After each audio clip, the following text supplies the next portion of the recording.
Hey guys, Sore Throat Desolator here. Yeah, at this point I should probably see a doctor, but for now, we've got spoilers.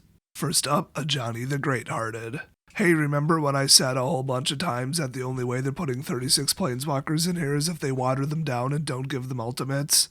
It's like I'm psychic or something. So anyway, this is a 4-cost 5 loyalty, which is crazy, except it doesn't have an alt, so they can totally get away with it. Also, I was 50% right. They did give it a passive ability, but they also made it actually a planeswalker.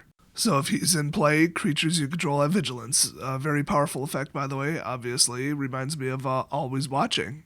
So his +1 is gain 3 life, so now you have to hit him for 6 to get rid of him, which is going to be an issue. Oh, and also your opponent just gained 3 life, so you've got to do 9 additional damage to get rid of him and the player if that's what you choose to do. Very powerful, and there's nothing stopping him from immediately activating that again turn after turn after turn, except that his -2 is amazing. So put a +1/+1 counter on each creature you control and a loyalty counter on each other planeswalker you control.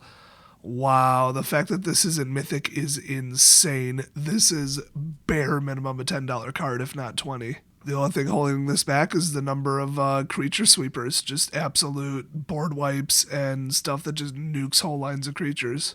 The thing is, though, you could run him in a 0 creature deck. You could run him in an all planeswalker deck, and that would be just fine. You could put him just in a life gain deck and splash green just for him. So next up, we got the real version of Mullins Citadel. We got the title of it, and we know it's going to be a promo, but this is the normal version, I should say. It's a 6-cost legendary artifact with 3 of it being black. Wow, that looks cool. That looks so Amonkhet-ish, and I guess he built that in the middle of Ravnica. That's wild. This is going to be some Lord of the Rings crap to try to go destroy whatever's on the top of that, which is probably the Immortal Sun. So first of all, wonderful effect. You may look at the top card of your library at any time. You can't do anything about it, but then you may play the top card of your library. If you cast a spell this way, pay life equal to its converted mana cost rather than pay its mana cost. So I feel like this alone could make white-black life gain good, but this costs 6 and it's legendary, so it might be a bit of a stretch to build an entire deck out of this, but we'll see. And then if you tap it and sacrifice 10 non-land permanents, each opponent loses 10 life. So I should mention you can play a land for free off of this if you haven't already played one per turn, so this is kind of like Experimental Frenzy a little bit. Oh, and the pay life equal to its converted mana cost rather than pay its mana cost is not optional.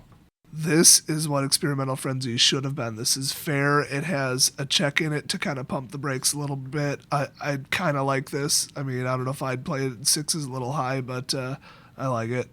Next up, hey, the Eternalized are back with their blue mineral armor that they were mining in a quarry back on Amonkhet, in case you missed that storyline. It's a 2-cost enchantment. It's a rare, and at the beginning of your upkeep, you lose 1 life and amass 1, which is going to be, I guess, one of the mechanics. You put a +1/+1 counter on an army you control. Thanks, that clears it right up. If you don't control one, create a 0/0 black zombie army creature token first. Yeah, first, not instead. So that is very slow and gradual, but for turn 2, it's kind of insane. I like stuff where you just dump it out and then timer's ticking. I mean, Torment of Scarabs, I'm sure there were others. But wait, there's more. Whenever a zombie token you control with power 6 or greater attacks, it gains lifelink until end of turn. Holy crap. And the army tokens are zombies. So, I mean, if you're attacking with one that's 6 or bigger, you're probably going to win the game anyway. But, yeah, that lifelink, it just lets you keep swinging because then you can take a counter swing at that point. Next up, an uncommon land, non-legendary, which hasn't historically been very good. But, oh my gosh, that artwork, it's so, like, freaking sci-fi. I love it. And then they got the bolus horns because he's, like, opening up the gate to drop in the army from Amonkhet. So cool. Oh, by the way, did you notice that these cards have Spotlight and then Act 1 on the bottom because that's what part of the story they are? Like, it's by the number line. Anyway, this taps for colorless, so you can pay 1, sacrifice Emergence Zone, and you may cast spells this turn as though they had flash. I mean, it's not a 0 mana flash, and in the meantime it's ramp, so it's kind of better than the card flash. I kind of like that. Standard was missing that. I do like that. Sure makes a spell cost a hell of a lot more because you got to dump 1 into this and then you can't use this as part of the funding, so you technically lose 2 mana. Next up, we've got Izzet coming back with the Flux Channeler. Oh no, one of the most hated mechanics in the entire game is back, Proliferate. I know that it has its fanboys. We don't care. Shut up.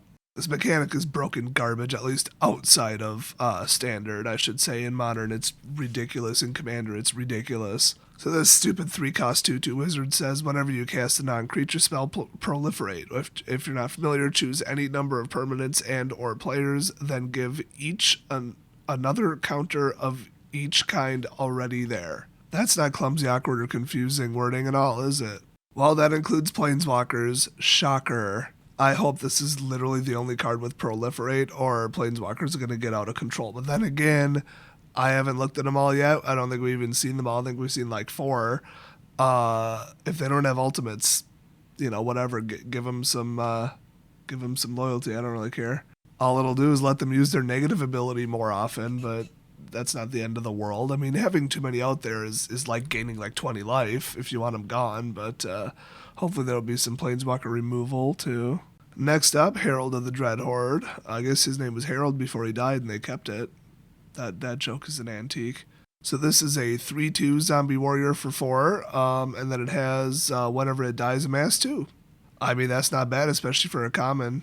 Now, strangely, even though the flavor text is Amonkhet's dead float into a new world in service to their god pharaoh, it doesn't have Act 1 on the bottom. So I guess they do have story-significant individual cards, or maybe it's based on rarity or whatever, but they have done this before, I think, maybe for Shadows. Or maybe they outlined it on the tokens. I don't know, they did something with the story in the past. But this time around, I guess not every card is marked as such. Next up, we've got a rare with the very interesting artwork that was, I guess, not leaked, but like spoiled ahead of time, released ahead of time. This is Ignite the Beacon. And everybody knows that I always replace the word beacon with bacon in literally everything, especially D&D, so it's really just Ignite the Bacon.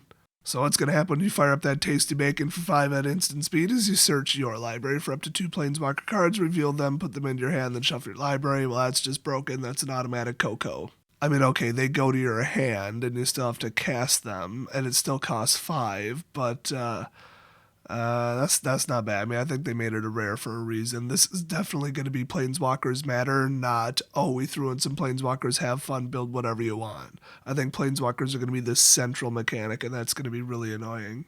But everybody knows Planeswalkers come out for bacon. Well, not just any bacon, we're talking about interplanar bacon. What?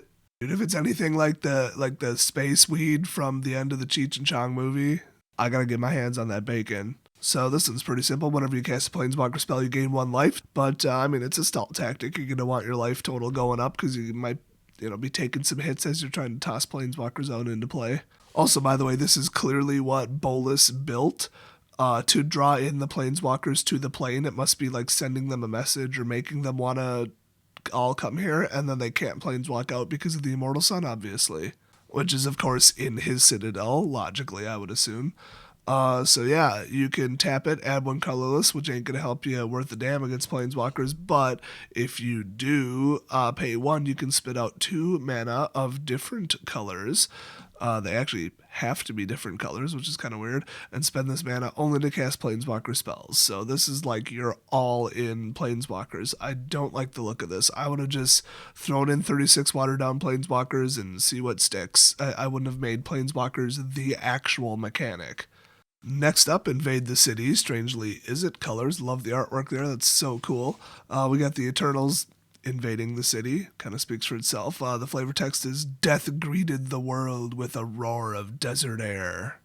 Alright, you got like mad amounts of mana users in this city. Like, it almost doesn't even matter how much undead he brings here. They should be able to just beat the living crap out of them in real time as they come through the portal. Unless Bolas came through first and did something. I feel like Ravnica's defenses would be pretty significant.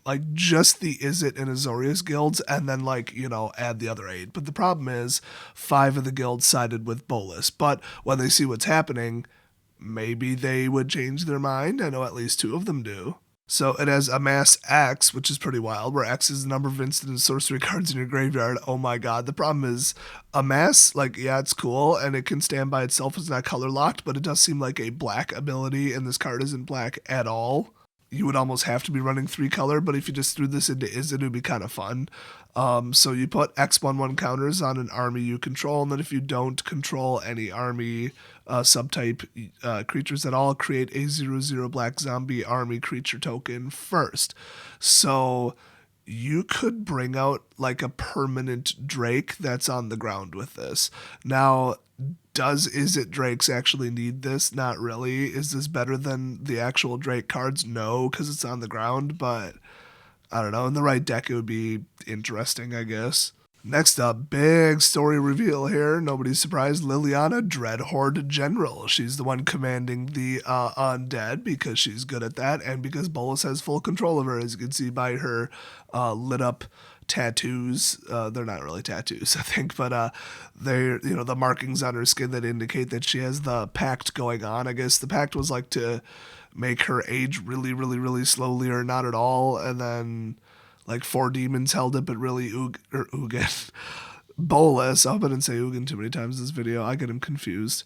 Bolas was the original author of it, I guess, and then when she killed the 4th demon, thinking it would end the pact without turning her to dust instantly, which, we'll see. He gained control of the pact, and then somehow he gained control of her, because, not directly, not like mind control, which, let's be honest, I feel like he could probably do. But he's like, hey, I'll rip up your contract and you will age all of the lost time that you had from the contract all at once and die if you don't do what I tell you. And she's like, well, that's a bitch. And then, you know, that's where that storyline left off. So now he's got her commanding the Blue Man group.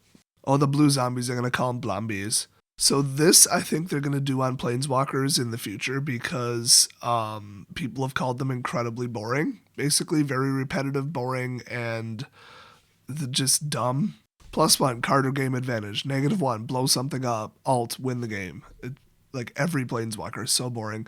So she's got the normal format of +- alt, but also she has a passive ability. So I think they're going to do that because it worked for Pokemon. I mean, really, that's what it comes down to. So whenever a creature you control dies, draw a card. That is insane. Absolutely insane. Like, that is the most self-defense Planeswalker I've seen since Elspeth.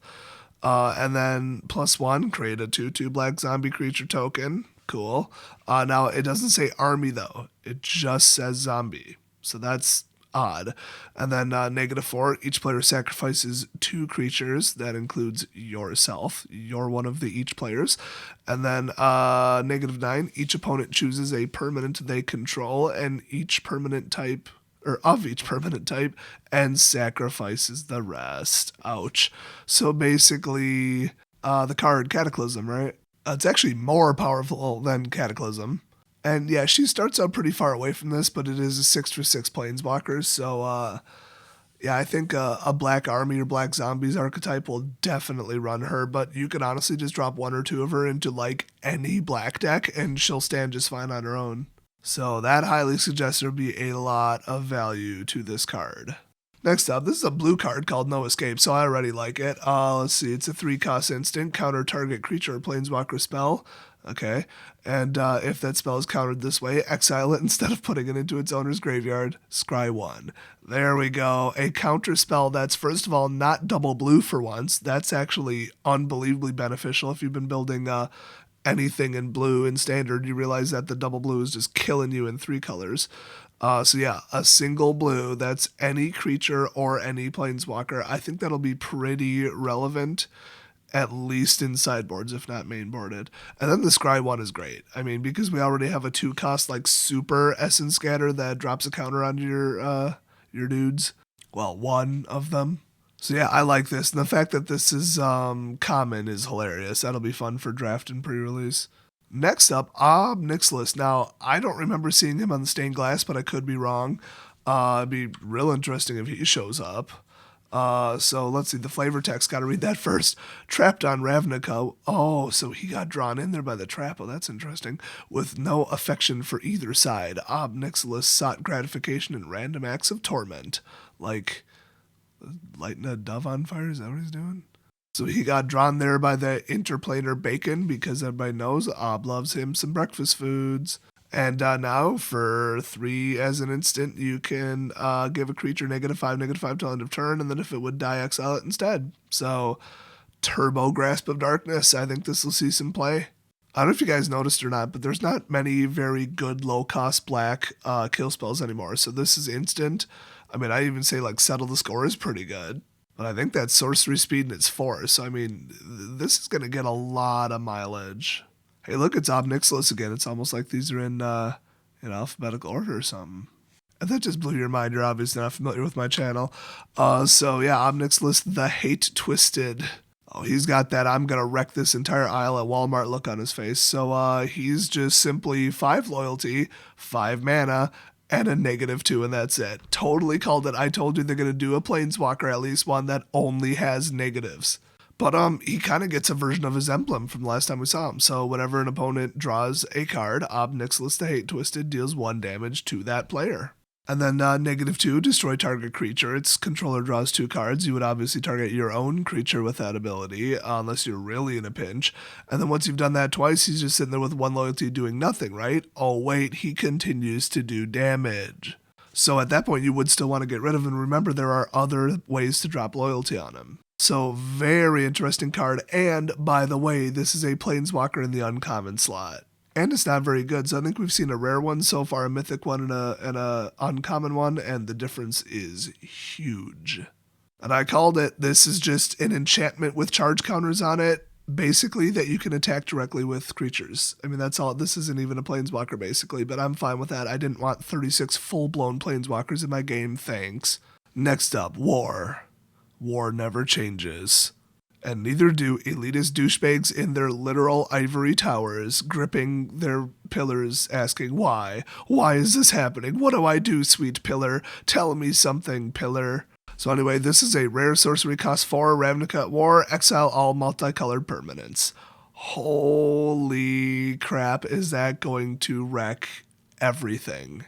I mean, everything. This is probably a $10 card, bare minimum, just because of its implications in non-standard formats. I wish I remembered how color identity works on lands, because it sure as hell doesn't say anything about lands on that card. That's interesting. I think lands just don't have a color identity. Whatever, too lazy to look it up. So most Planeswalkers are probably going to be dual color, or at least half of them. I mean, it depends who they choose. But yeah, this will get rid of them. So, I mean, if you're running mono white, this is probably going to be a 4 of in your main board, maybe your sideboard, depending upon what the meta looks like. I mean, is it Drake's? Gone. 5 color Super Friends? Gone. This would bare minimum be a sideboard swap for Ixalan's Binding. Bare minimum. So the flavor text on this one is the Heart of Ravnica disappeared before anyone could strike a blow in its defense. If it's some big old blitzkrieg attack, yeah, I could see them not defending against it, despite the, thousands of advanced level mages and planeswalkers that live there. I mean, come on. Next up, okay, I swear, that's like definitely sci-fi, like DVD cover art right there. I just can't think of which one it is. I think they're actually literally parodying something. It might be Encounters of the Fourth Kind, I don't know, whatever. So Relentless Advance, it's a 4-cost sorcery, common, amass 3. And it's just straight up blue, and I just got this. It's Bolas colors. The 3 colors that Bolas is associated with are the ones that run amass. Shocker. I still don't think that'll work. I can't see people adding a 3rd color just to do this dumb mechanic when you could just get board wiped. I think amass will be more, I added it to my existing deck, and I'm only running 1 or 2. Next up, we've got Tez Ret, Master of the Bridge, not Master of Metal. As I suspected, they aren't going to reprint that for no reason. So obviously he was the one to open the portals between Amonkhet and Ravnica, I guess, because he's into that kind of stuff. And this is a Mythic Planeswalker, so we're going to have an alt here. So he's 5 loyalty for 6 mana. That's crazy, but so is creature and Planeswalker spells you cast have affinity for artifacts. Why are they bringing back affinity for artifacts? I thought that was about a 9 on the storm scale. You've got to be kidding me. Also, no reminder text for what that means. I actually don't remember what that means. Basically, the generic mana cost of a creature or planeswalker will go down for 1, or by 1 for each artifact that you own, and each one counts for 1. So that's utterly ridiculous. This is going to be number 1 in any Super Friends deck, and then he gets a +2, which is not bad. Tez Ret, Master of the Bridge, deals X damage to each opponent, where X is the number of artifacts you control. You gain X life. Oh, I get it, bridge. Ha ha ha. And that was the ability of Battle at the Bridge in the last one. So many callbacks. That was one of my favorite spells of all time, but that's because it was actually a spell and your opponent didn't see it coming, which was the point. Also, I think it was instant speed. I might be wrong. But still, it's nice to see it back, I guess. But yeah, Artifact Flood, it's going to be a thing, obviously. So, I don't know. He does cost 6, but I would start maybe putting some money into some other versions of Thopter generators and other versions of Tez Ret. I think with Dovin, 3-color Esper tokens will totally be a thing as long as it's artifact heavy. And I say that because I've already seen that deck on Arena. It's really good. That's without this card. So -3, return target artifact card from your graveyard to your hand. I mean, okay, that's narrow. Then we got -8, exile the top 10 cards of your library. Put all artifact cards from among them onto the battlefield. So a souped up version of what Dovin does. I like it. It's only 10. You could whiff. It's unpredictable. And the more artifacts you have, the better it does, which is how this entire card works. And that's how Tez Ret always works. So that's kind of cool. It's not devastating, but it's pretty good. It's kind of like a delayed blast ultimate, because after you -8 him, you would want to +2 him again. And that's where they're going to be in trouble. So yeah, this guy's going to be a menace to standard, but he's not overpowered, not by any sense. Next up, we got Thibault, everybody's favorite. Oh god, they gave him a -2 only, 5 loyalty, and made him uncommon. Oh, this will be entertaining. So it is 5 loyalty and he costs 3, but he also is Thibault. So there's that to consider, but your opponents can't gain life. Cool, can't wait for them to ban that. And -2, create a 1/1 red devil creature token with when this creature dies, it deals 1 damage to any target. So a little self-destructing devil, except it can't self-destruct. You can't control when it dies. And he can do that twice. Yep, Thibault still sucks. I mean, they had to ban Rampaging Frostodon, and it still is banned, by the way. And the best way to shut down Red Rush right now is probably White Life Gain. So the fact that anybody could maybe throw this in, it would really, really, really slow down really any kind of red wins deck, or burn, red, blitz, anything. So I think he'll be relegated to the sideboard, and it will only be played to shut down White Life Gain, which, by the way, is going to be an even worse deck now. And by worse, I mean better, like more problematic, because they reprinted Pridemate. I don't think they did that for no reason. So I'm actually kind of pissed about Johnny's Pridemate getting a reprint, because that means it'll be in standard even longer. And I think that card's a little OP, but I play it, obviously. So get out of here, Thibault. Next up, we got Thibault's Rager. Alphabetical order deaths, it'll get you every time. Anyway, it's a 1/2 for 2. It's Devil. When it dies, it deals 1 damage to any target. Imagine that. It can hit a Planeswalker. That's kind of cool. And if you pay 2, it gets +2 until end of turn, but without menace. So it's not like that other obnoxious goblin. Honestly, as a Planeswalker wrecker, it's probably pretty good. Otherwise, it's not very good. Next up, we got Time Wipe. Oh my god, I swear, if this has anything to do with extra turns, I am going to rip my computer in half and go join an Amish community. Have you noticed I haven't read these yet?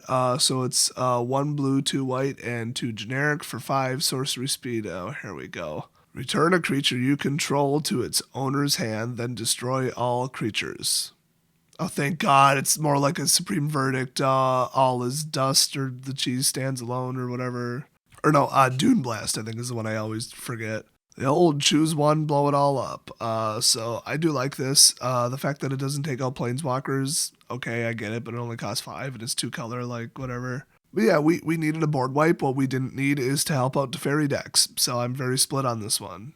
Now, I'd say this is like an Act 5 final story chapter card, like, oh, this is how they're going to undo the damage of Ravnica. They're going to go back in time, and Teferi's going to do that, but no, they're doing these in chronological order, so the flavor text is, to comprehend the full answer requires years of temporal study. In short, they were now never born in the first place. That is so problematic in the lore. Do I even want to get into this? Do I even want to open this can of worms? Let's just summarize it with every plane has their own time. That was confirmed by Wizards of the Coast staff. They have their own timelines. So I guess going back in time on one plane doesn't affect another. At least that's what they seem to be standing by. So pulling a Chrono Legionnaire from Red Alert 2 and erasing them from the time stream doesn't really work when they've been brought to Ravnica. I think he's just hiding behind the whole, oh, it would take years to comprehend this, to just cover for the fact that it makes absolutely no sense. Next up, it's Vraska's finisher. That's weird. I guess that's like a person. Seems like it would be some Dragon Ball Z Ultimate move, but okay, I guess it's literally a staff member. And of course the flavor text is, you might have pleaded your case with my queen earlier, now I am here, and it is far too late. I think Enforcer is what they were going for. Anyway, 3/2 for 3, Gorgon Assassin. When it enters the battlefield, destroy target creature or planeswalker an opponent controls that was dealt damage this turn. So a little bit narrower than the Mr. Self-Destructy guy 3/2 that we currently have. Plague Crafter, by the way, he can take out a planeswalker. But it's a little bit better and more flexible than Chupamacabra. So sorry, Chupamacabra, move over. It's finisher time. So yeah, this is pretty neat. And plus it's, it's 3 attack for 3 mana after you blow up a planeswalker. So if you can get the stars to align, yeah, this would be a pretty good card. I'll tell you what though, that Thunderthide Thought needs to put some damn clothes on. You just can't go run around being a Gorgon Assassin without full black leather, I'm just saying. Like, wearing some weird, like, cut, split, Emmy dress, I'm not feeling it. You couldn't even cross a set of monkey bars with that, let alone do all kinds of assassin parkour. Well, next up, we got Vraska Swarm's Eminence. She has hybrid mana, which is pretty cool, honestly. Still technically multicolored, so kiss your ass goodbye when I drop the bomb on you. But she is a -2 only, uncommon only. It's a shame because she's such a main character, although this could be like chronologically while she's leading Golgari before Jace gives her memories back, which is obviously what's going to happen. And she has a -2, 5 loyalty, and she costs 4, so pretty typical. And then whenever a creature you control with Death Touch deals damage to a player or planeswalker, put a 1/1 counter on that creature. Kind of neat. I mean, it's Death Touch, so that's a little narrow, even if we had 12 more of them, which would just get annoying, by the way. People are inclined to let them through, so it add a little dynamic, I guess. And the -2 is create, of course, a 1/1 black assassin creature token with Death Touch, and whenever this creature deals damage to a planeswalker, destroy that planeswalker. Yes, there's going to be a ruling that says even though you, the player, are a planeswalker, you're technically not. Like in the lore you are, in the game you're not. So anyway, yeah, it looks like Black's got the anti-planeswalker countermeasures, which is cool because I like running mono black. So I think she's pretty useful. I don't know about main board useful, but, in the right deck, yeah, she'd be really good. I do like that she's very self-contained. You could drop her in by herself and she'd be fine, which I assume is like a draft pre-release thing. And then, if your whole deck had Death Touch, there you go. Yeah, it's just a little bonus. So next up, actually this is the last one, sort of, Widespread Brutality.